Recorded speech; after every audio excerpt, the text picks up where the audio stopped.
Hello students, यह video खास करके आपको अभी जो मैं बनाने जा रहा हूँ वो 9th 10th और कंपटीशन से जुड़े हुए सभी विद्यार्थियों के लिए है।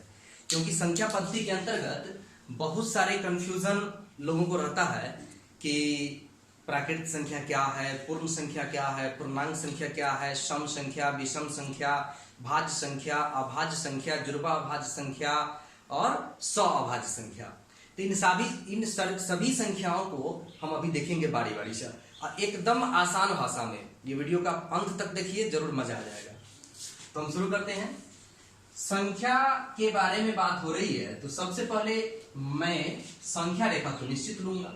तो संख्या रेखा लेने के लिए क्या है, एक रेखा खींच दीजिए और बीच में लिख दीजिए 0, दाहिने तरफ पॉजिटिव अंक लिख दीजिए 1 2 3 4 5 6 7 8 और इस तरह से बढ़ते बढ़ते ये चला जाएगा इंफिनिटी तक। उसके बाद इधर कर दीजिए -1 -2 -3 -4 -5 -6, ये भी चला जाएगा माइनस इन्फिनिटी तक, माइनस अनंत तक जाएगा।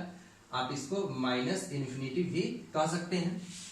तो अब जो यहाँ रेखा दिख रहा है ये हो गया संख्या रेखा, क्योंकि इस पर संख्या विराजमान हो गया। अब इसमें जो मैंने अभी बताया है विभिन्न प्रकार की संख्याओं के बारे में, जिसमें सबसे पहले शुरुआत होता है प्राकृत संख्या से। प्राकृत संख्या को ही हम अंग्रेजी में नेचुरल नंबर कहते हैं। हम इसी डायग्राम से आपको समझा देते हैं। आपके किताब में भी परिभाषा होगा, मैं यह वीडियो केवल आपको समझाने के लिए बता रहा हूं कि आप कैसे याद रख सकते हैं, किस तरह से पढ़े जो आपको याद रहे हमेशा। तो देखिए ये डायग्राम, ये जो आपका देख रहे हैं संख्या रेखा, ये हमेशा याद रखना है, बनाना है, समझ जाना है। प्राकृत संख्या की बात है तो देखिए 1 से लेकर के, जनरली गिनती हम 1 से शुरू करते हैं, 1 से लेकर के गिनती की सभी संख्या जो होगा, इसको गिनती की सभी संख्या को हम प्राकृत संख्या कहते हैं। तो 1 से होता है, 1 से लेकर के इधर की जितनी संख्या होंगी सब के सब प्राकृत संख्या होगा। इसी को हम नेचुरल नंबर कहते हैं। प्राकृत संख्या को क्या कहते हैं, नेचुरल नंबर। तो गिनती की सभी संख्या को क्या कहते हैं, प्राकृत संख्या। दूसरा डायग्राम आप बना दीजिए यहां से, 0 से जो इधर होगा, यानी 0 से लेकर के गिनती की सभी संख्या, 0 से लेकर के गिनती की सभी संख्या को हम पूर्ण संख्या कहते हैं। पूर्ण संख्या को ही अंग्रेजी में होल नंबर कहते हैं। उसके बाद इसका एक और परिभाषा कह सकते हैं कि प्राकृत संख्याओं के समूह में शून्य को सम्मिलित कर देने से प्राप्त संख्याओं का समूह पूर्ण संख्या कहलाता है। अब यहां से ऑब्जेक्टिव क्वेश्चन बनते हैं, आपको सत्य है असत्य है कहने वाला। क्या कहेगा, क्या सभी प्राकृत संख्याएं पूर्ण संख्या होती है? तो देख लीजिए, सभी प्राकृत संख्या पूर्ण संख्या में भी है। क्या सभी पूर्ण संख्याएं प्राकृत संख्या होती है? नहीं होती है। सभी पूर्ण संख्या, देखिए 1 से तो जो पूर्ण है वो प्राकृत भी है, लेकिन 0 तो प्राकृत नहीं है। तो केवल 0 के कारण सभी पूर्ण संख्याएं प्राकृत नहीं हो सकती है। याद रखना है कि सभी प्राकृत संख्या पूर्ण होती है, परंतु सभी पूर्ण संख्याएं प्राकृत नहीं होती है। इसके बाद आपको बारी आती है इंटीजर। इंटीजर यानी इसी को हम कहते हैं पूर्णांक संख्या। क्या बोलते हैं, पूर्णांक संख्या। अब पूर्णांक संख्या का क्या परिभाषा है, तो जितनी संख्या रेखा पर अभी जितना दिख रहा है आपको वो सब के सब पूर्णांक है। और एक और बात हम आपको याद दिला देते हैं, पूर्णांक, इसका संधि विच्छेद कीजिएगा तो होगा पूर्ण जोड़ अंक। तो जो पूर्णांक होगा वो कभी भी भिन्नांक नहीं होगा। पूर्णांक का मतलब पूरा पूरा अंक है, जैसे देख रहे हैं पूरा पूरा अंक है। दशमलव वाला पूर्णांक नहीं होता है, बटा वाला पूर्णांक नहीं होता है। पूरा पूरा कोई अंक होगा वो पूर्णांक होगा, टूटा हुआ नहीं, टुकड़ा नहीं, पूरा पूरा अंक होगा वही क्या होगा, पूर्णांक। तो आप पूर्णांक संख्या की परिभाषा दे कैसे सकते हैं, तो हम कहेंगे कि संख्या रेखा पर उपस्थित वैसा पूरा अंक जो धनात्मक, फिर से सुन लीजिए, संख्या रेखा पर धनात्मक ऋणात्मक संख्याओं के समूह में 0 को सम्मिलित करने से प्राप्त संख्याओं का समूह पूर्णांक संख्या कहलाता है। लेकिन उसमें ध्यान रहे, ये छोड़ के ये सभी संख्या रेखा पर उपस्थित होगा, दशमलव वाला और बटा वाला छोड़ के, भिन्नांक संख्या को छोड़ के। संख्या रेखा पर उपस्थित धनात्मक ऋणात्मक संख्याओं के समूह में शून्य को सम्मिलित कर देने से। अब एक आश्चर्य बात ये होता होगा मन में कि धनात्मक ऋणात्मक का, और उसमें दोबारा जो शून्य कह रहे हैं हम डायरेक्ट ना कह देते हैं कि सभी संख्या, या धनात्मक ऋणात्मक में शून्य भी तो आ जाएगा। तो शून्य के बारे में जान लीजिए एक फैक्ट बात कि जीरो ना तो सम है, सॉरी, जीरो ना तो धनात्मक है और ना ही ऋणात्मक है। जीरो को ना हम पॉजिटिव कह सकते हैं और ना निगेटिव कह सकते हैं, याद रखना है। इसलिए जीरो से बाईं तरफ की जो संख्याएं हैं वो निगेटिव होती है और दाहिनी तरफ की संख्याएं जीरो से पॉजिटिव होती है। तो निगेटिव पॉजिटिव में अगर हम इंक्लूड कर दे जीरो को, तो ये जो आपका ग्रुप बनेगा यही कहलाएगा इंटीजर, यानी कि पूर्णांक संख्या। तो पूर्णांक संख्या के बारे में एक बात ये भी याद रखिएगा कि पूरा पूर्णांक हमेशा क्लियर रहेगा। तो पूर्णांक संख्या समझ गए। अब बारी इसी में है सम संख्या की। मैं परिभाषा बोल दे रहा हूं, लिखूंगा नहीं, क्योंकि लिखने में आपको समय ज्यादा लगेगा, वीडियो लंबा हो जाएगा, फिर अपलोड में दिक्कत होता है। तो सम संख्या की मैं परिभाषा बोल देता हूं और आप वीडियो को पॉज करके परिभाषा कॉपी में लिख सकते हैं। तो सम संख्या का परिभाषा क्या होता है? तो वैसी संख्या जो दो से पूर्णतः विभाजित हो, सम संख्या कहलाता है। या दूसरा परिभाषा हम कह सकते हैं कि वैसी संख्या जिसमें दो से भाग दे तो जीरो शेष बचे, उसे हम क्या कहते हैं? सम संख्या कहते हैं। तो आप देख लीजिए, हम इधर से शुरू कर लेते हैं। 8 में अगर 2 से भाग देते हैं तो 2 चौका 8, शेष बच गया 0, या पूर्णतः विभाजित हो गया। इसका मतलब 8 मेरा सम संख्या है। 6 में भी देख लीजिए, 2 तिहाई 6 सम संख्या, 2 चौका 8 सम संख्या, 2 एकम 2 सम संख्या। 0 भी आपका सम संख्या है, कोई आश्चर्य नहीं करना है। मैंने एक वीडियो में बताया है कि 0 कैसे सम है। फिलहाल आप देख लीजिए, 0 में भी 2 से भाग देके देख लीजिए, 2 शून्य शून्य, शून्य में से शून्य गया शून्य, यही कंडीशन दे रहा है। तो 0 भी क्या है? 0 भी सम है। और कई तरीका से मैंने पिछले वीडियो में बताया है कि 0 सम है कैसे, 3-4 तरीका है। अगर आप देखना चाहते हैं तो सिंपल सॉल्यूशन सेंटर यूट्यूब पर सर्च करके आप उसमें देख सकते हैं 0 सम है या सम है या विषम, अच्छी तरीके से उसमें मैंने समझाया है। तो 0 सम है, -2 भी सम है, -4 भी सम है, -6 भी सम है। यानी सम धनात्मक भी होता है और सम ऋणात्मक भी होता है, ये भी याद रखना है हमको। तो सम क्लियर हो गया। अगर सम को ही इवन नंबर कहते हैं, जो इंग्लिश मीडियम के स्टूडेंट हैं उनके लिए सम को ही क्या कहते हैं? Even number. और उसके बाद क्या है? विषम, विषम संख्या। विषम संख्या को ही हम ऑड कहते हैं, ऑड नंबर ना। तो इसका ठीक उल्टा परिभाषा हो गया। इसमें 2 से विभाजित होता था, तो इसमें कहेंगे कि वैसी संख्या जो 2 से पूर्णतः विभाजित ना हो उसे हम विषम संख्या कहते हैं। या फिर हम कह सकते हैं कि 2 से भाग देने पर 1 शेष बचे। इसमें कहा कि 0 शेष बचे और इसमें 1 शेष बचे। चलिए 8 अगर सम है तो 7 को जांच लेते हैं। 7 को देख लीजिए, 7 में 2 से भाग दीजिए, 2 तिहाई 6, शेष कितना बच गया? 1। अगर 1 शेष बच गया तो यहाँ 7 क्या है? विषम है। उसी प्रकार से 5 का भी चेक कर सकते हैं, 5 विषम है, भाग दीजिए 1 शेष बचेगा, ये भी 1 शेष बचेगा, तो ये भी क्या है? विषम है। तो अब हम समझते हैं कि आपको सम विषम में कोई कंफ्यूजन नहीं रह गया होगा। एक बात और याद रखिए यहीं पर, जब आगे चल के 9th में ही 10th में ही आप समीकरण वाला क्वेश्चन बनाने जाते हैं, 2 चर वाले रैखिक समीकरण वाला क्वेश्चन बनाते हैं या 1 चर वाले ही, उस स्थिति में आपको एक प्रश्न आता है कि 2 लगातार सम संख्याओं का योग इतना है, तो संख्या ज्ञात करें। तो उस स्थिति में 2 लगातार की सम संख्या की बात होगी या 2 लगातार विषम संख्या की बात होगी। तो एक संख्या हम x मानेंगे तो दूसरा x+2 मानते हैं। कई स्टूडेंट में कंफ्यूजन रहता है कि 2 लगातार सम है या 2 लगातार विषम है, तो दोनों में x तथा x+2 क्यों मानते हैं? तो क्योंकि देख लीजिए ना, 2 लगातार सम में 2 का डिफरेंस है, 2 के बाद 4, 2 जोड़ेंगे तब ना 4 होगा, 4 में 2 जोड़ेंगे तब ना 6 होगा। यानी 2 लगातार सम रहेगा तभी एक को x और दूसरे को x+2 मानेंगे, और 2 लगातार विषम रहेगा तभी एक विषम अगर x हो गया तो दूसरा क्या हो जाएगा? x+2 होगा, क्योंकि एक अगर 3 है तो दूसरा 5 होगा, तो 3+2 ही हुआ। तो ये भी आपको यहाँ पर समझना है ताकि आगे दिक्कत नहीं होगा। अब सम विषम की बात हो गई, तो आप देख सकते हैं और भी संख्या बची है। प्राकृत हो गया, पूर्ण हो गया, पूर्णांक हो गया, उसके बाद क्या है वो देखते हैं। उसके बाद की संख्या है वो है अभाज्य संख्या। अभाज्य संख्या, इसी को हम प्राइम नंबर कहते हैं।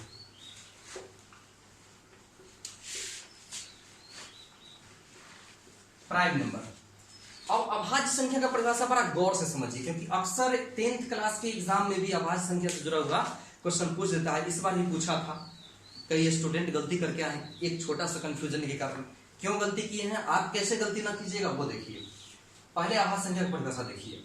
यूं तो आप पढ़े होंगे, छठे क्लास से पढ़ना है, छठा में पढ़ना था, वो आप पढ़े होंगे कि वैसी संख्या जो केवल एक और स्वयं से विभाजित हो उसे अभाज्य संख्या कहते हैं। इसमें आप एक चीज और जोड़ लीजिए, वैसी संख्या जो केवल एक और स्वयं से विभाजित हो एवं उनके दो भिन्न गुणनखंड हो। उनके कितने भिन्न गुणनखंड हो? दो भिन्न गुणनखंड, उसे अभाज्य संख्या कहते हैं। हम एग्जांपल लेते हैं, तो आप ले लीजिए दो के बारे में हम चेक करते हैं कि दो अभाज्य है या फिर भाज्य है। अभाज्य भाज्य के दृष्टिकोण से दो ही प्रकार की संख्या होती है, भाज्य नहीं तो अभाज्य। तो दो या तो भाज्य होगा नहीं तो अभाज्य होगा परिभाषा के अनुसार। परिभाषा के अनुसार क्या है, एक और स्वयं से। देखिए दो जो है एक और स्वयं से ही कटेगा और किसी से नहीं कटेगा। गुणनखंड इसका एक होगा और दो होगा, मतलब एक से कटेगा और दो से कटेगा। मैंने कहा था दो भिन्न गुणनखंड, नॉट केवल गुणनखंड की बात हमने की है, दो भिन्न गुणनखंड तो अलग अलग है। तीन को चेक कर लीजिए, एक तीन, इसके अलावा और होगा क्या चार, तो चार में एक दो चार, तो ये आपका अभाज्य संख्या नहीं होगा। पांच, एक और पांच, छ, एक दो तीन और छ, एक से 6 मरतबे में भाग लेगा, 6 में 2 तिया 6, 3 गुना 6, 6 एकम 6, तो ये भी अभाज्य संख्या नहीं होगा। तो ये सब आपको अभाज्य संख्या है। एक कंफ्यूजन कहाँ आता है, कई स्टूडेंट एक को भी अभाज्य संख्या मान लेते हैं। तो एक अभाज्य संख्या इसलिए मान लेते हैं क्योंकि वो परिभाषा उनके दिमाग में आता कि एक और स्वयं से कटे, तो एक और स्वयं से कट ही रहा है इसलिए अभाज्य है, इसलिए एग्जाम में गलती हो जाता है। लेकिन इसका परिभाषा का अगला पार्ट है कि जिसके दो भिन्न गुणनखंड हो। देखिए इसमें देखिए दो भिन्न गुणनखंड है, लेकिन एक का कीजिएगा तो एक और एक ही ना होगा, भिन्न तो हुआ नहीं, अलग अलग हुआ नहीं, तो अलग अलग गुणनखंड नहीं हुआ तो एक अभाज्य संख्या नहीं है। पिछला बार एग्जाम में पूछ दिया था, मैट्रिक एग्जाम में, बोर्ड एग्जाम में एक क्वेश्चन कि सबसे छोटी भाज्य और सबसे छोटी अभाज्य संख्या का मौसा निकालने के लिए कई स्टूडेंट गलती करके आए थे। कई स्टूडेंट गलती कर दिए थे क्योंकि एक ले लिए थे, एक और फिर ले लिए थे दो, एक और चार ले लिए थे। लेकिन सबसे छोटी आपको अभाज्य संख्या 2 है और सबसे छोटी भाज्य संख्या 4 है, क्योंकि भाज्य संख्या का परिभाषा क्या है, तो अभाज्य का अलग। इसमें कहे थे केवल दो गुणनखंड हो, केवल दो भिन्न गुणनखंड हो, इसमें है more than 2 factor, it means 2 से अधिक गुणनखंड हो। तो देखिए 2 से अधिक गुणनखंड वाला पहला यही पकड़ाया, और क्या पकड़ाया है नहीं। तो भाज्य संख्या का परिभाषा की वैसी संख्या जिसके 2 से अधिक भिन्न गुणनखंड हो, अलग अलग गुणनखंड हो, उसे हम क्या कहते हैं, भाज्य संख्या कहते हैं। उसे क्या कहते हैं, भाज्य संख्या कहते हैं। इसी को आप यौगिक संख्या भी कहते हैं, कहीं कहीं भाज्य को यौगिक संख्या भी लिखा हुआ रहता है। अंग्रेजी में इसी को हम कंपोजिट नंबर कहते हैं। और एक और बात याद रखना है कि अभाज्य संख्या को रूढ़ संख्या भी कहते हैं, यही रूढ़ संख्या है। अभाज्य संख्या का ही नाम क्या है, रूढ़ संख्या है।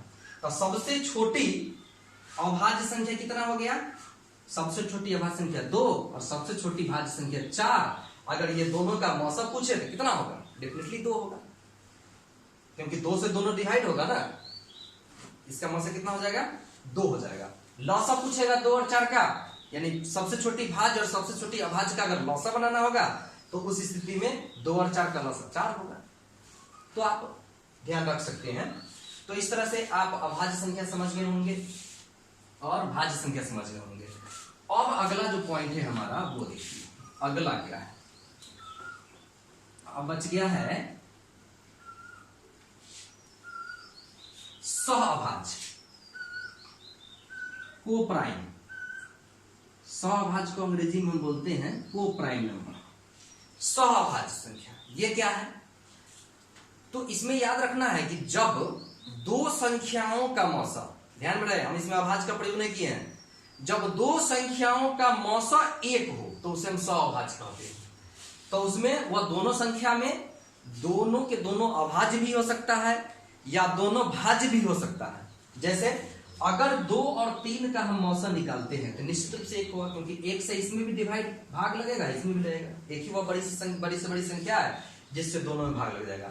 तो ये भी 100 अभाज्य है। 2 3 आपका क्या है 100 अभाज्य है। 4 5 भी 100 अभाज्य है। तो यानी कि 2 लगातार संख्या हमेशा 100 अभाज्य होगा, ये बात जान लीजिए।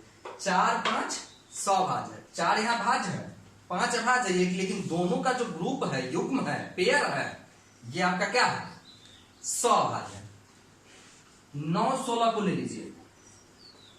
9 भी अभाज्य नहीं है, 16 भी अभाज्य नहीं है, लेकिन दोनों का जो युग्म है वो 100 अभाज्य है। क्योंकि 9 और 16 का मौसा निकाल के देखिए 1 आएगा।